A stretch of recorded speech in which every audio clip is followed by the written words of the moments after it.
We are live. Good evening, everyone. So, welcome to our next episode of DOS-PEP. And I request our coordinator, Dr. Pranita Sahai, to introduce our speaker for today. And let's start the session. Dr. Pranita. Thank you, sir. So, welcome everyone to the DOS-PEP third module, which is the Strabismus and Neuro-Ophthalmology module. And we have with us an eminent speaker today, Dr. Shailja Tibrawal, ma'am, who will be talking about an important talk of restrictive strabismus and Brown syndrome. We'll be having with us our coordinators, Dr. Abhipsa Sharma and Dr. and Dr. Anita Gangar.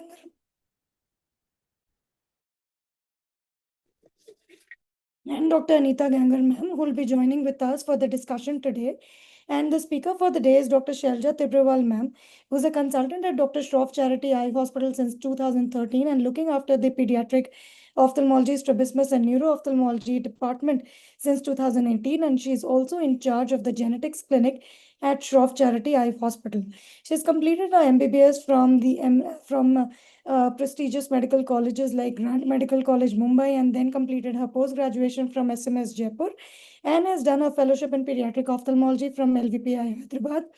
She has also done a short-term training in human genetics and genomics from USA from the NIH Institute and is recipient of various awards by ARVO and has also received the USAID grants for conducting pediatric eye screening in urban slums of Delhi.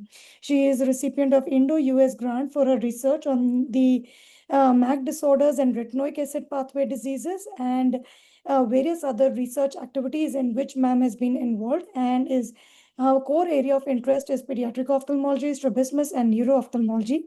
She is also involved in training of fellows and DNBs at the Shroff Charity Eye Hospital. Ma'am, we welcome you for your talk on this topic of complex strabismus diseases. Thank you, Pranita, for that introduction, and thank you, Praful, for the opportunity, and DOS for the opportunity. My topic for the day is restrictive strabismus and Brown syndrome. Restrictive strabismus is a very broad entity. So the outline of the talk would be like, to first differentiate between restrictive and paralytic strabismus, and then delve into individual diseases or individual types of restrictive strabismus, mainly focusing on the congenital types and a couple of common acquired types. It will be more basic, and if anybody has questions, please ask me in between. So I'll try to share my screen. Pranita, let me know if it is visible. Yes, ma'am. I think yes, it's visible now, ma'am. Yeah, is the slideshow functioning? Yes, it's on full screen. We can see it now. Okay, great. So restrictive versus paralytic. Okay, what do you understand by restrictive? So restrictive means somebody is or something is restricting you from moving. It is limiting you from moving. There is some pressure from outside, or you are trying to move. There is force in you, but somebody is not allowing you to move. Versus paralytic is that your force within yourself is less. That is why you're not able to move. So these are essentially two main types of concomitant strabismus. Now, what is concomitant strabismus is that the deviation is different in different gazes of fixation. So it will be different in primary position, or maybe the up gaze, a down gaze, or dextroversion, levoversion. So all gazes will not match, and that is called concomitant strabismus. And restrictive and paralytic strabismus are two most common types of concomitant strabismus, which are associated with limitation of movement. So whenever you see limitation of movement, you think about two things, which is either paralytic or restrictive. So in paralytic strabismus, as you see in this figure here, this is, for example, a lateral rectus. So the innervation to the lateral rectus would be less. So as a result of which, the medial rectus would be overacting, which is an antagonist, will be overacting and pulling the eye into esotropia. So it's a very common example of a lateral rectus palsy. Vis-a-vis a restrictive strabismus would be what? Is that the lateral rectus here is kind of tied down or scarred to the lateral orbital wall, and that is why it is not going inside or towards inside. So in this position, in whichever position it is scarred, it can have either esotropia or exotropia. So the type of strabismus may not correlate with with the limitation here. Also, the angle of strabismus may not correlate with the amount of limitation. We'll see that with some examples. So the difference between the paralytic strabismus and restrictive strabismus can be based on the causes. As I mentioned, the angle of deviation with respect to the limitation of movement is usually corresponding in paralytic strabismus versus it may not be as corresponding in the restrictive strabismus. The saccades would be slow in paralytic strabismus because there is no force. So the eye will not move in that direction, and rather it is moving, that is very slow movement. Whereas in a restrictive strabismus, because there is a kind of a kind of restriction there, and the force in the muscle is good, so the saccade will be fast, but it will stop abruptly.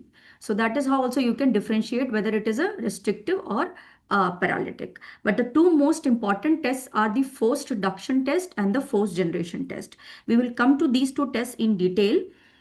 First, looking at the causes of paralytic strabismus, most common are the nerve palsies. That means the innervation to the muscles is absent.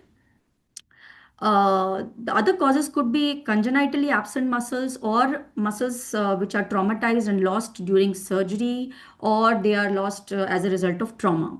Even partial injury to the muscles like a flap tear or a partial trauma can also lead to weakness of the muscle, lead to a similar to a paralytic strabismus where the force would be less in the muscle. Whereas restrictive muscle strabismus is due to thickened muscles, like for example in thyroid eye disease, or it could be a muscle which is inelastic and fibrotic, like in CCDDs or congenital cranial disinnervation syndromes. Sometimes this tightness of the muscle could be because of anomalous innervation, which is as in co-contraction, which is seen in Duane retraction syndrome. It could be anomalous development of the muscle, that the muscle is either very fibrotic, or in Brown syndrome where the sheath of the muscle and the muscle complex is abnormal, so that doesn't slide that easily and leads to a restriction. The last example is like abnormal adhesions of the muscle to the globe or the orbit. This can happen post fractures, post trauma, and even post surgeries. So coming to this example, like if you see this upper panel of photographs, now this patient, if you see the abduction of the right eye, okay, here, look at my cursor, the abduction is kind of -4, and then there is a fairly large esotropia of probably of 40 prisms or 50 prism diopters here. The adduction here is good enough. Now look at the lower panel now. Now abduction here in this child is also very much like -4. But if you see the primary position, the deviation is almost nil. So the deviation is very small here. So what I meant by saying that they are not corresponding is that for the same amount of abduction limitation, a paralytic strabismus would have a correspondingly larger deviation as compared to a restrictive strabismus, which may or may not have. So if you see a small amount of deviation but a larger limitation, you may think about restrictive strabismus as first DD as compared to a paralytic strabismus. What else you see in this lower panel is that there is globe retraction, narrowing of palpebral fissure in adduction along with upshoot of that globe. So this is essentially a Duane syndrome of the right eye, and the upper panel is a lateral rectus palsy of the right eye. Now coming to the test which differentiate these two, so this is a force duction test and a force generation test. When you do it in the OPD, you anesthetize the limbus using a pledget soaked in paracaine. And now this, I'm trying to now see, for example, I'll just pause this here. So here this patient is not able to move his left eye outwards. That means the left eye lateral rectus is either not working, or the corresponding antagonist here could be tight. So suppose this patient, in fact, this patient was a patient post-trauma. Now post-trauma, the differential diagnosis here could be either there is a lateral rectus palsy of the left side, or it could be a fracture of the medial wall with entrapment of the medial rectus muscle. So how do you know whether this abduction limitation is because of LR palsy versus an MR restriction? So this is what is done is that you soak the pledget and at the limbus, then you ask the patient to look in the direction of the palsied muscle or direction of the limitation. So in that case, what will happen is that the antagonist will relax completely, which is here the medial rectus muscle. And then against that relaxed antagonist, you try to move the globe further away and see whether that antagonist is actually tight or stuck somewhere or it is relaxed. So what do we see here is that when we hold the globe with a tooth forceps and we try to move, we see that the eye is going completely outwards. That means the medial rectus is not restricted. It is allowing the eye to go, and then the abduction limitation can be entirely blamed on the lateral rectus palsy here. And the second set of test is the force generation test. Now you see he's not able to move. Okay. I think the same video is playing. I'll switch on to the next slide. Okay. Okay, so now here you see a comparison. Now this patient, you can see that the eye is not going out and there is so much of restriction here which is felt. Okay, the limbus is not reaching outside on touching the lateral canthus. So this was a case of post-pterygium surgery where there was scarring both medially and laterally. And you can see both medially and laterally, I'm not able to move the eye in that particular, in the opposite direction due to limitation. However, when I'm trying to ask the patient to move in the same direction, which is a force generation test, the muscle, you can see that saccade, it came so fast, okay? If you see here, now I made the patient move towards the abduction and ask him to adduction, ask him to abduct. So there was a very fast movement of the eye so that if I don't leave the conjunctiva there, it will tear off. So the force in the lateral rectus was quite good. Similarly, the force in the medial rectus was very good. But in both the direction, there was tightness because of scarring here. Yeah, this is another example of how a symblepharon here is causing restriction. You can see when you're trying to pull, the eye is just not moving beyond that particular position. Another thing here is the reverse leash, which is shown. The eye is also not moving in the same direction also. This is because the symblepharon is tethering the globe in a particular position so that it is not moving beyond it in either direction. So this is called as leash and a reverse leash effect. We can do this force duction test in operation theater also in children, and it is called as passive force duction test then when you do it under GA. It is even more reliable than the office force duction test because there it is an active test and you have to depend upon the patient to relax the antagonist completely. So always the passive, the OPD force duction test should be confirmed in the OT under GA. So this is the technique showing testing of the rectus muscles. This was force duction test for the superior rectus and the inferior rectus. You lift the globe so that if you press the globe, they'll become unduly lax, the muscles, rectus muscles, because they're coming from the orbit and anteriorly. Now this is the medial rectus which is being tested. Let's see again. So we are lifting the globe. This is checking for the superior rectus tightness, which is not tight here. The inferior rectus tightness, not tight here. Then holding the globe in 12 o'clock and 6 o'clock position and checking for the lateral rectus here and the medial rectus tightness here. You cannot do a force generation test in the operation theater, but a force duction test can be easily done and should be done in all patients. Now for the superior oblique, an exaggerated force duction test is done. Now superior oblique, you have to remember the anatomy that it is coming from behind, then reflecting onto the trochlea and then going and attaching to the posterior part of the globe. Now in FDT, when you do, you need to stretch the muscle which you are testing for. Okay, otherwise you will get it unduly lax. So to stretch the superior oblique, this maneuver which is called as the exaggerated, the test of Guyton is done, in which you depress the globe compared to the rectus where you elevated it. You move the globe nasally and then you turn it superiorly into an abducted position. So in the superior nasal area, you would feel the globe getting rocked against that tight superior oblique tendon, and that is how you feel for the superior oblique tendon. So that was like a almost normal or slightly lax superior oblique tendon versus you see this with a tight superior oblique tendon. In the same position, same maneuver when you're doing, See how when you are when I'm trying to depress the globe, it is just not depressing, and almost 3/4 of the cornea is visible. So this is a tight superior oblique muscle.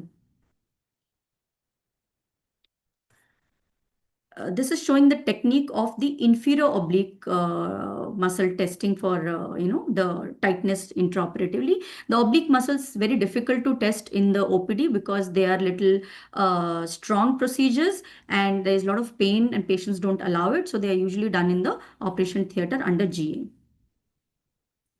So now coming to the causes of restrictive strabismus. So most commonly are the congenital causes. The congenital causes could be the Duane retraction syndrome, Brown syndrome, the CFMs or the CCDDs, Mebius syndrome, and orbital fibrosis syndrome. The acquired ones, the common ones are acquired Brown syndrome, thyroid ophthalmopathy, orbital trauma, and it could be post-surgery like post-RD surgery, glaucoma valve surgery, any sinus surgery, and other surgeries like pterygium or cataract surgery. Coming to the first common retraction syndrome or a restrictive strabismus is called as Duane's retraction syndrome, also known as a Stilling-Turk-Duane syndrome. It was originally described by Alexander Duanes in 1905 and affects out of every 1,000 persons in the general population. Most commonly, it affects the females. The salient features is that there is complete or partial absence of abduction, and when the patient is trying to abduct the eye, there'll be widening of the palpebral fissure. And when the patient tries to adduct the eye, there'll be narrowing of the palpebral fissure. And along with narrowing, there'll be retraction of the globe, okay, during adduction. So along with that, sometimes there could be a partial deficiency of adduction as well. There could be an upshoot or downshoot of the globe in adduction. And also there could be a deficiency in convergence. Now, why does all this happen? Okay, so this is because of faulty innervation of the lateral rectus muscle. So there is abnormalities in the sixth nerve and the third nerve innervation. And based on the innervation, they are divided into 4 types.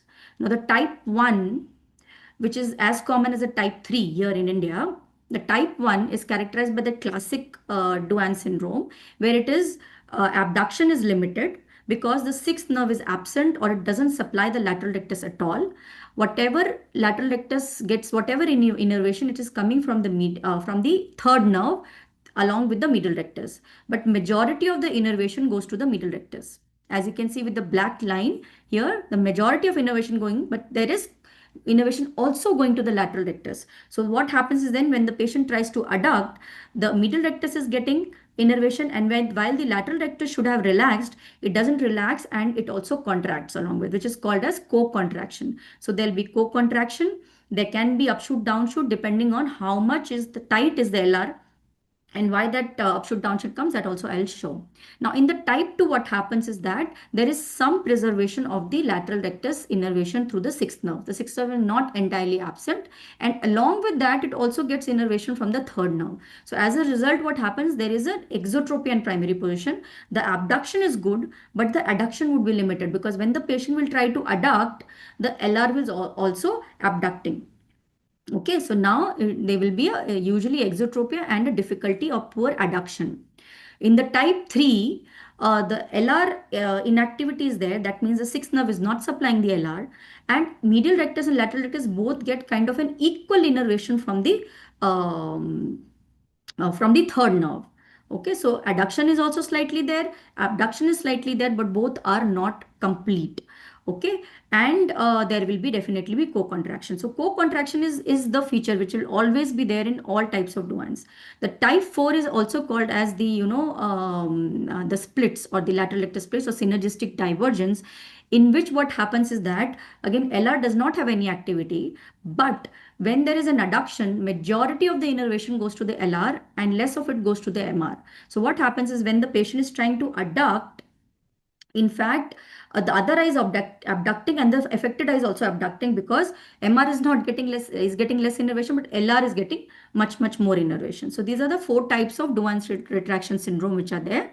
Just an example of isoduanes and exoduanes. So here, as we saw in the first photograph, in the previous photograph also, there is abduction limitation, adduction is slightly limited. You can't make that out because the eye is actually going into an overshoot here. And then there is narrowing of palpebral fissure in adduction and widening of palpebral fissure on abduction. This is an exotropic nuance. You can see that the adduction is slightly limited. The abduction also slightly limited, not very much made out in this. So this is like a type 3 nuance with exotropia. So why does this overshoot happens is that because against the tight LR, when you are trying to adduct, there's a tight LR which is pulling it because of co-contraction. At the same time, it is also a fibrotic LR. So what happens is that the globe slips against that tight LR and that causes the upshoot or the downshoot. Now, indications for treatment of Duane's retraction syndrome is abnormal head posture. If the deviation is significant in primary position, many times there could be orthotopic Duane's also, or there could be very mild or a small deviation. And the other indications could be overshoots and globe retraction. What are the treatment pearls is that intervene only when required.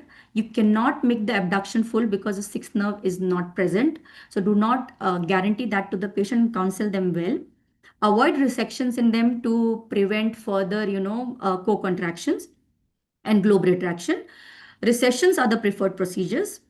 When do you do a transposition surgery? When there is no activity in the LR. Okay, that means the LR was totally inactive, like mainly in the type 1 types of Duane's retraction syndrome, where you can do a superior rectus transposition or a vertical rectus transposition, either partial or full, to improve the abduction slightly, at the same time reduce the esotropia.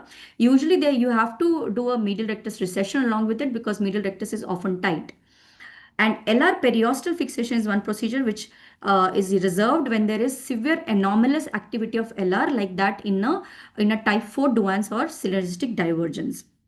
But always remember that refractive correction is the first and foremost thing. Many times esotropia resolves if there is a concurrent hyperopia in them and you treat them with glasses. Small amount of deviations can be treated with prisms, and that leads to correction of the abnormal head posture also. And also remember to manage the amblyopia in these children. Jumping to surgery is not advised if the deviation is not quite large, or the abnormal head posture is not correcting with non-surgical management like prisms or refractive correction. Coming to the second entity, which is the Brown syndrome. Brown syndrome was first described in 1950 by Dr. Harold Whaley Brown, and it was first described as superior oblique tendon sheath syndrome because it was considered that the superior oblique tendon sheath is little fibrotic or inelastic. And also sometimes the tendon was inelastic. However, nowadays it is believed that there is a dysfunction of the superior oblique tendon trochlear complex. What does it essentially mean is that initially it was thought that the problem was either in the sheath of the superior oblique or the superior oblique muscle itself was tighter and inelastic. The tendon was tight and inelastic. Now it is believed that there is something wrong in this complex of the trochlea and the superior oblique sheath and the tendon, so that it doesn't allow it like a pulley, and it doesn't allow it to slide there, and that is why Brown syndrome happens. Now, what is the clinical features of Brown syndrome? As you can see in this patient, there is an inability to elevate the eye, which is more in adduction as compared to abduction. Now, if you see the upper panel here, the patient is not able to elevate the left eye beyond midline in adduction. It is slightly better in straight primary head position, and it is much better, almost equal to the other eye in the abduction position. And this is because there's a tight superior oblique there sitting there, which is not allowing the eye to go up. Okay, so this is a restrictive strabismus, and it can be coupled with a hypotropia. Now, as you see in this patient, the hypotropia in primary position is again not matching with the amount of elevation limitation. Now, if this would have been the closest differential, which is the inferior oblique palsy, you would still see this kind of motility limitation, but the hypotropia would be more because it's a palsy, and against that, the depressors of the eye would have pulled the eye down. Here it is a restrictive strabismus, so the hypotropia may be less. Sometimes it may even be large, depending on how tight the muscle is and how long the hypotropia has remained. Okay, if you see, the depression is quite good. The superior oblique function is also quite good in them. Sometimes in Browns, the superior oblique function may also be reduced, and which is known as the Brown plus, where there is superior oblique palsy associated with superior oblique tightness. There is also an associated V pattern. And why is this V pattern there? Because when the patient is trying to look up, the superior oblique is tight there sitting up, and against that the eye affected eye, it just abducts there and slides and goes in an abducted position, because in the abducted position the superior oblique is hindering it. So that leads to a V or a Y pattern in them. Against an inferior oblique palsy, where you will see a pattern because of superior oblique overaction coming in. So this is one of, again, one of the closest differentials of Brown syndrome. When you see them clinically, you need to, what other condition causes limitation of elevation is a monocular elevation deficit. Now in this patient, if you see here, the elevation limitation is more in abduction as compared to the adduction, which was seen in Brown syndrome. We'll also see our patient's photograph here. So if you see, this is again the left eye is affected in both the patients. Here, if you see the the elevation limitation is maximum in adduction, and here the elevation limitation is maximum in abduction. So clinically, you can differentiate that. Apart from that, MED again may be a little bit restrictive, but majorly it is because of inability of the superior rectus to move the eye up. So you may have a larger hypotropia as compared to Brown. Also, there is also often ptosis in a patient with MED, which is not there. True ptosis is not there in case of Browns. Of course, there could be a pseudotosis associated with the hypotropia.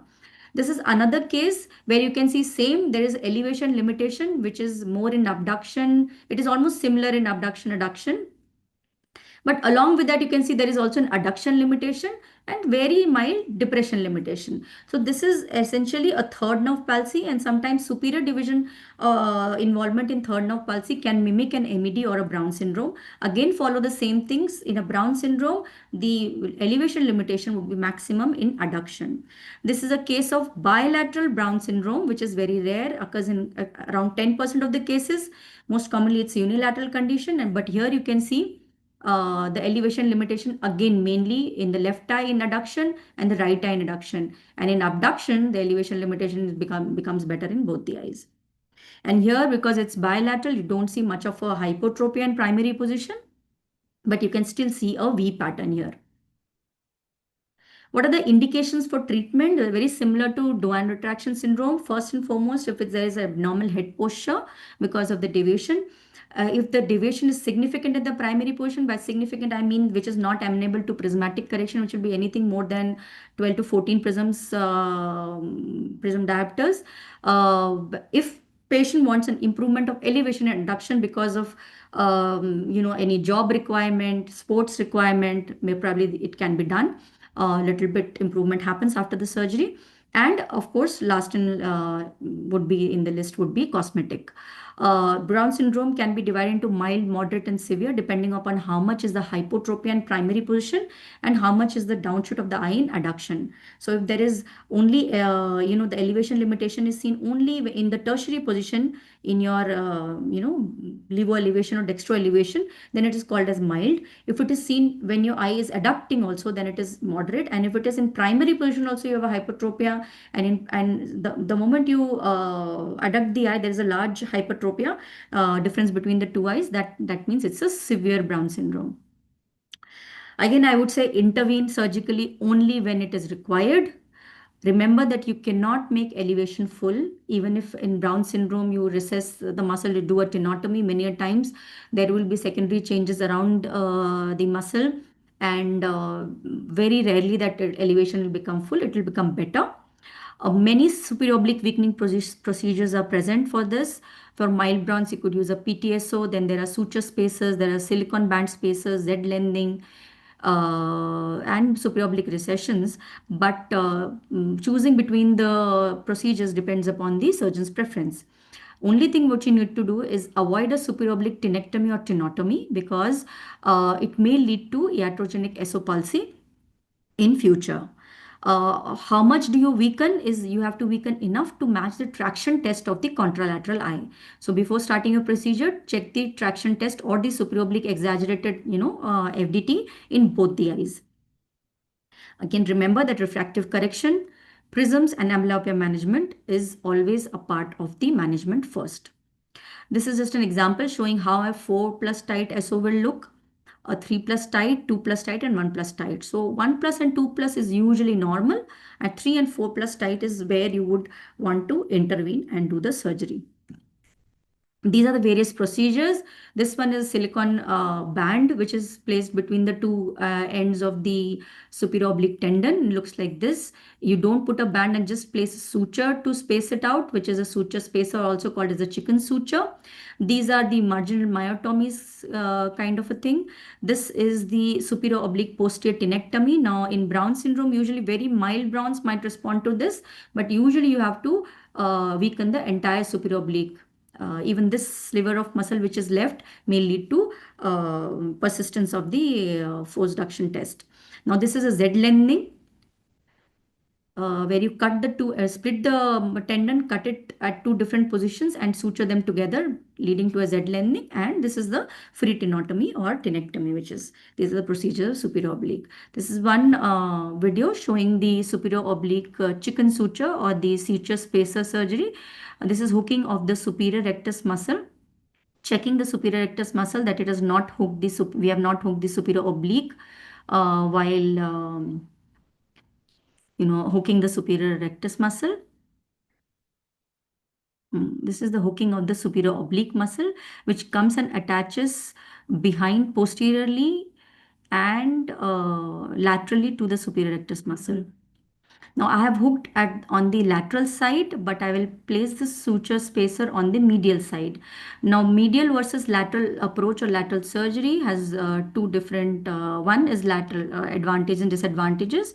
So the lateral approach, it is easy to identify the superior oblique muscle and hook it in completion because you can see the entire fan. Especially in a muscle which is not so tight. A tight muscle can be, found medially also because it is very tight and it can be felt against your hook. And doing a surgery medially would give you more weakening because you are more closer to the trochlea. And also, now if you do it nasally, then if you do it temporally, then the functional insertion of the superior oblique remains more temporal, and that's why the weakening would be less. So weakening it closer to the trochlea is advised, especially if you have to do significant weakening. So this is the mattress suture style of technique of superior oblique weakening through superior oblique chicken suture. So the nasal end of the superior oblique is secured using double-armed, this is a non-absorbable suture, 50 ethibond. So securing first partial thickness and then full thickness bites, the way we do for the rectus muscles. And then just a single pass is both the sutures are brought out 2 to 3 millimeters away towards the temporal side through a single pass. And then the superior oblique is cut in between these two sutures, taking care that you do not cut the sutures. So this distal end of the superior oblique doesn't go anywhere. Once you have completed this, repeat the traction test to see whether you have completely cut the superior oblique or not. And whatever amount of superior oblique spacing you'd want to do, you measure with a caliper. This is a bow tie knot, which is a temporary knot which is applied. See how much spacing has been done. And this is how you measure it again. And then you repeat your traction test and see how much it is matching with the other eye. So once it matches, then you finalize the knot.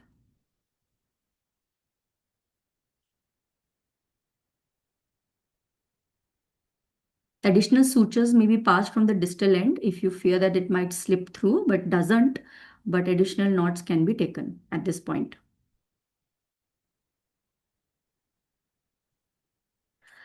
Now coming to this case, this patient, this child actually presented with a sudden onset head posture, keeping a right face turn and just refusing to keep the head in primary position or move to the other side.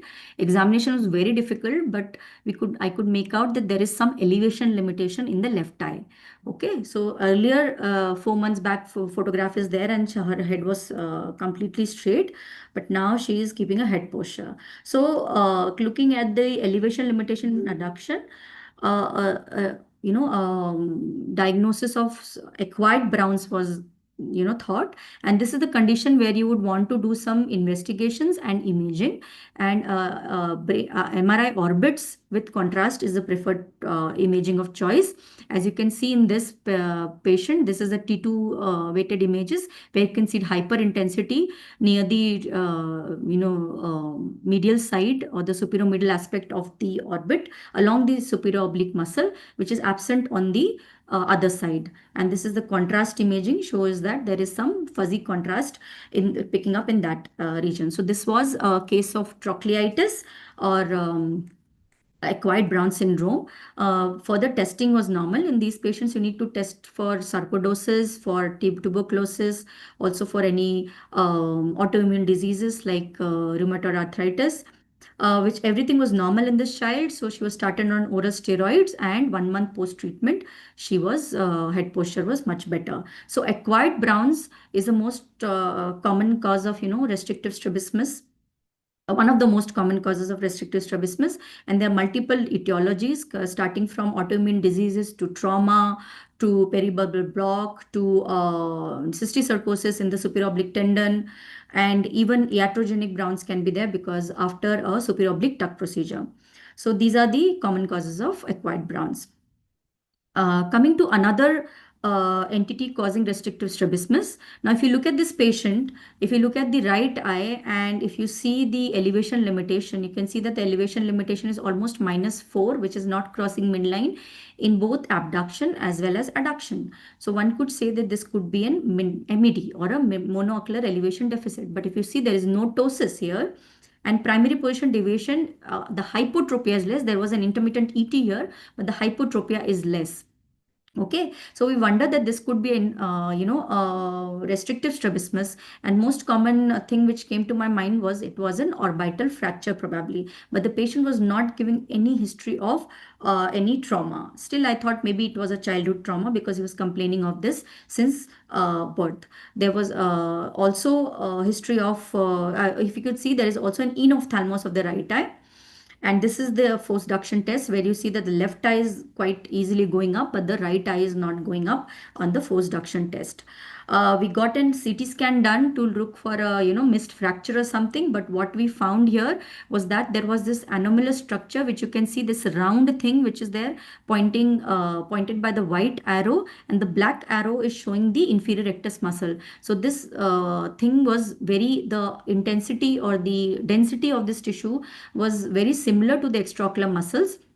And in the sagittal scan, you could see that is probably arising from the inferior rectus belly and attaching to the globe very close to the optic nerve. So this is an anomalous orbital band. This is another case where there was a very prominent enophthalmos since birth, and she mainly came for cosmetic correction. Again, if you see, the primary position deviation is not that great, but there is a enophthalmos leading to upper lid and lower lid ptosis. And this is showing the enophthalmos. The movement was limited in almost every direction. There was mild adduction limitation, mild abduction limitation. Most importantly, there was an elevation limitation, which was just not crossing the midline. Depression was also slightly limited in this patient. So as expected, I was thinking about, again, an anomalous band here. This is a video showing the movements. There's slight widening on abduction, but majorly it is limited in elevation. FDT was, there was maximum tightness, in fact, to elevation, and mild tightness to all other directions, which is depression, adduction. So there was a reverse leash also. This is showing the globe enophthalmos and globe retraction. So MRI orbits here were done. And you can see again the similar kind of picture. There is one iso-intense lesion structure, which is iso-intense to the extraocular muscles and between the inferior rectus and the optic nerve. You can see this, and it's almost attaching to the optic nerve here. And this is a very short band as compared to the previous case, which was a long band, but it's a very short band here. So abnormal orbital structures, again, a cause of restrictive strabismus, a very rare cause of restrictive strabismus. and but not unknown. They were first reported in 1893, even before Duane's or Brown syndrome was detected, and even before imaging was there. In 2002, Luder classified them into three types: structures resembling the muscle tissue arising from extraocular muscles and inserting at an abnormal location, discrete fibrous bands located beneath the rectus muscle, and discrete anomalous structure arising in the posterior orbit and attaching to the globe or the other extraocular muscles. So our both the cases were kind of type 3, and most of them are initially diagnosed as Duane's, as CFM, MED, fracture floor orbit, or Brown syndrome, or vertical retraction syndrome. Okay, and what is interesting is that CFAMs and Duane's, they can also have anomalous orbital bands along with their clinical features. So orbital band may coexist with these conditions. So what is highlights that there is a role for neuroimaging, both for the orbit as well as the brain, to look for extraocular muscles and the nerves in these kind of restrictive strabismus, especially those which are congenital. Of course, in acquired, again, there is a role. So in restrictive strabismus, imaging should be done at least before planning of any surgery. So you should suspect these bands in atypical restrictive strabismus, where it is not fitting into picture, like if there is a severe globe retraction, severe enophthalmos, paradoxical eye movements, or unexplained duction limitations. Okay. They can also be noted in normal patients, but then the location of the band, the type of the band, and the length of the band depends, determines the clinical features. This is one example where clinically appearing this Duane syndrome, exotropic Duane syndrome, and then there was this band which was found just beneath the lateral rectus muscle. So this is lateral rectus muscle, and this is the abnormal band which is found. So they can coexist. Coming to the last bit of congenital conditions causing restrictive strabismus, this is the CFM, or the congenital fibrosis of extraocular muscles, and the CCDDs, which is the also known as the congenital cranial dysnervation syndromes. So these are essentially congenital, non-progressive, often bilateral conditions, which were initially thought to be due to a primary myopathy, which led to fibrosis of the extraocular muscles, and hence the name CFUM. However, more recently, the neurogenic theory is accepted, whereas the fibrosis of extraocular muscles is a result of either a congenital absence or a hypoplasia or misrouting of the cranial nerves, which is most commonly involved is the oculomotor nerve, and this is supported by the MRI and the autopsy studies, and hence COFIMs were reclassified by in 2014 as CCDDs. These are the various types of COFM. I'm not going to the details of everything, but the most common ones are type 1 and type 2. Now, in type 1, the eyes would be essentially fixed in hypotropia. Okay, like in this patient, they'll have a chin up position, eyes would be fixed in hypotropia, there will be absolutely no elevation. Most of the time, it doesn't even reach midline. They'll have bilateral ptosis. The side gazes may be, lateral gazes may be present, sometimes even that is limited, and most common gene affected is the KIF21A gene. The type 2 is there is bilateral ptosis, and then the eyes are fixed in exotropia. Both the vertical and horizontal gazes are affected. Yes, sometimes the pupil is small and sluggishly reactive to light, and here both the third and the fourth cranial nerves may be absent. While in type 1, mostly the superior division of the oculomotor which is absent, and FOX2A is the gene encoding for it. Type 3 is like a mixed bag. When it doesn't fit anything, then it belongs to type 3, where it is can be unilateral or bilateral ptosis. The type 4 is the Tuchel syndrome, where this resembles type 3 phenotype, but there is a post-axial oligodactyly. Even Duane retraction syndrome and Brown syndrome, these are all Mebius syndrome, these are all nowadays included in the CCDDs. Coming to two most common types of acquired restrictive strabismus, I would be touching upon just fracture, floor orbit, and the thyroid eye disease. Now, strabismus is thyroid eye disease is present in almost 30 to 40% of the patients. Thyroid eye disease per se is an autoimmune condition where the body immune system is actually attacking the tissues of the orbit, and the common tissues are the orbital fat and the orbital muscles. Okay. Now, whenever there's the inflammation, because of the inflammation, there'll be swelling and there'll be enlargement of the extraocular muscles. So the enlargement here is not like a passive edema or fluid. Here, actually, there is deposition of glycosaminoglycans in the extraocular muscles, making the muscles quite thick and inelastic. Okay, and because of that, then the strabismus results. So if all the muscles are equally thick, then usually the primary position maintained, and in all cases the movement would be limited. But if there is a differential involvement of some particular muscle, most common involvement is the inferior rectus followed by the medial rectus. So if that is there, then if it is asymmetric in between the two eyes, then there can be, based on that, there will be the deviation there. So if IR is affected more, then probably there could be hypotropia. If middle rectus is affected more, there could be esotropia, and so on and so forth.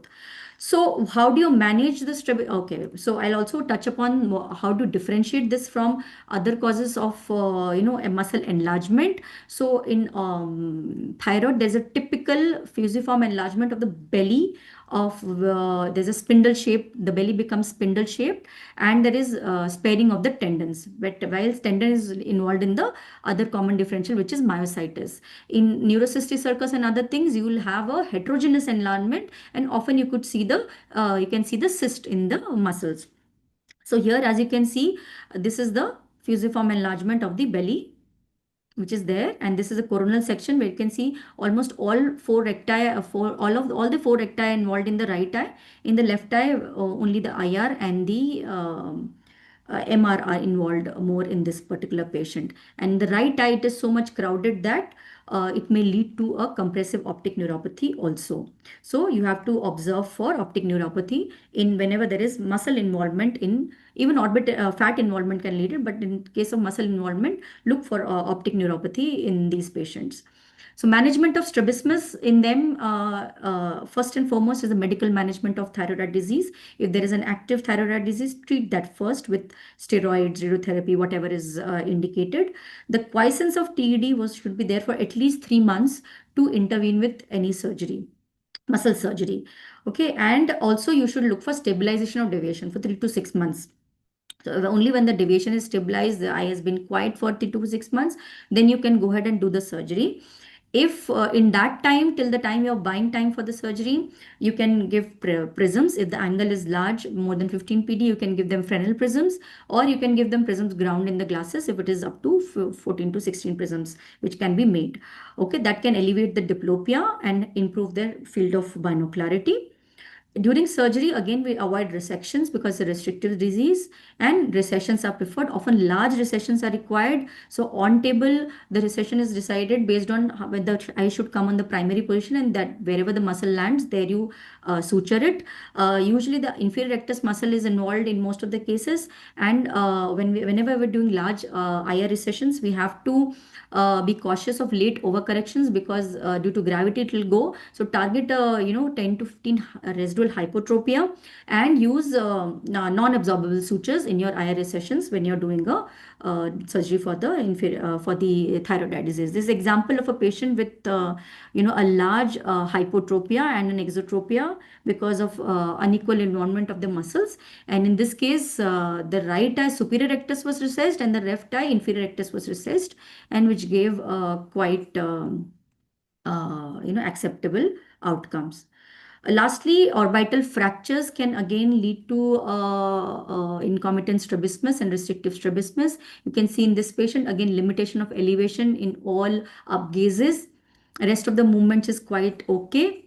Okay, there is also an enophthalmos. There is a bony discontinuity which is felt superior laterally and inferiorly.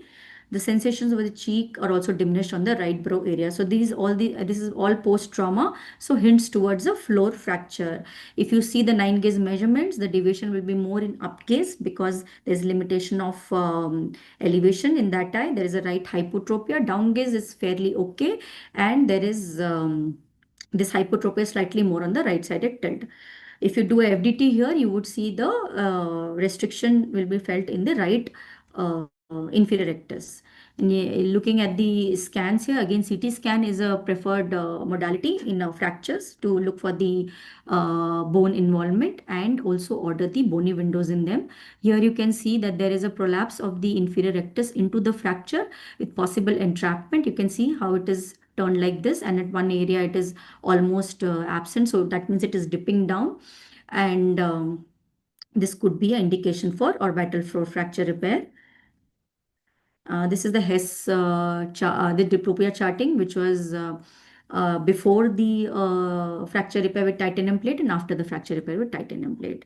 So with that, I would like to end the talk here. And I know it is difficult to completely cover everything. There are several other causes of restrictive strabismus, but the principles of evaluation and management would remain the same in most of them. So I'm willing to take any questions from the audience or the panel.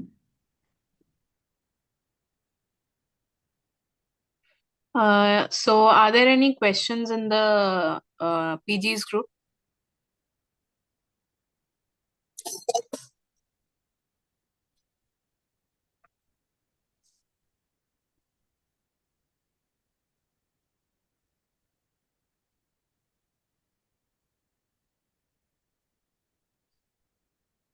Dr. Pranita?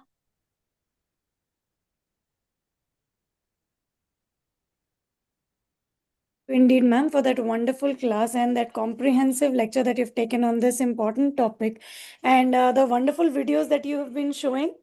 They were looking really wonderful. I'm sure the students are going to benefit really out of that class.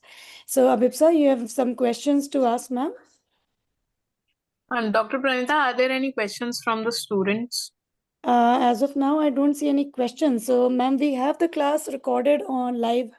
It's put up live on the YouTube as well as it's recorded so that students can view them later on as well. And you already connected with us on the WhatsApp group. So as and when the question comes, we do post them. Sure. And I think it's a very important topic. But in the exams, I think most of them are usually short cases only, like thyroid eye disease and restrictive strabismus with thyroid eye and Browns. Usually are kept as short cases only, Yeah. not as long cases. So, any questions from your end, Abhipsa, to carry forward the discussion, which would be relevant for the postgraduates? So I just want to highlight the points that are important for the PGs to know. Just that they might get a short note even in their exams also. We also got in our PG on DRS and Brown syndrome. So that is one very important thing. And as ma'am has told initially only in her presentation, the difference between restrictive and paralytic squint. So that is a very important thing even for their practicals, their clinics, and even as a short note which can come. Again, the causes of acquired restriction and congenital. So those things they need to differentiate, and these are very important questions that they will even get in their viva. So the more they understand about these entities, the better they can answer and the better that their understanding will be. So, ma'am, I just wanted to ask you: do you image all restrictive strabismus, Yes, I would say even the 90. congenital? Yeah, 90% Congenital of, one. yes, 90% I would say. If it is a very clear-cut Duane's retraction syndrome, not a very atypical Duane's, and a very typical type 1 or type 3, and the patient is not that affording, then I might make a, miss of the imaging. Otherwise, even if it looks like a typical Duane's, it's always good to get an MRI done to rule out, to show and confirm, show the patient that the nerve is absent. Okay. Okay. So the abduction will not improve. So that is sometimes, required to convince the parents. Also to detect any abnormal bands or something which can coexist with them. So it's a good practice to get it done Yes, of course, if it is a very typical case and if the patient is not affording a CAM patient or something, then we'll not do. But atypical strabismus, I would do insist even a CAM patient to get it done, because if you go and do the surgery and you miss a band or an abnormal missing muscle or something like that, then the outcomes will not be very good, and unnecessarily doing two procedures would be, costing would be the same. Rather, go ahead and do a imaging in them. And what imaging do you So MRI, advise? plain MRI with Okay. cis sequence. Okay, the cis sequence is of Fiesta. This is required to see the nerves in the subarachnoid space, all the cranial nerves. So you have to specifically write MRI brain plane orbit and brain and orbit plane with cis or equivalent Fiesta sequences to look for extraocular nerves, look for caliber of the extraocular muscles and any abnormal bands. So all these three things I would ask the Okay. radiologist to look in that. And do you prefer quasi-coronal cuts So also? quasi, Doctor, really, really Pranita, very. are you saying something, Pranita?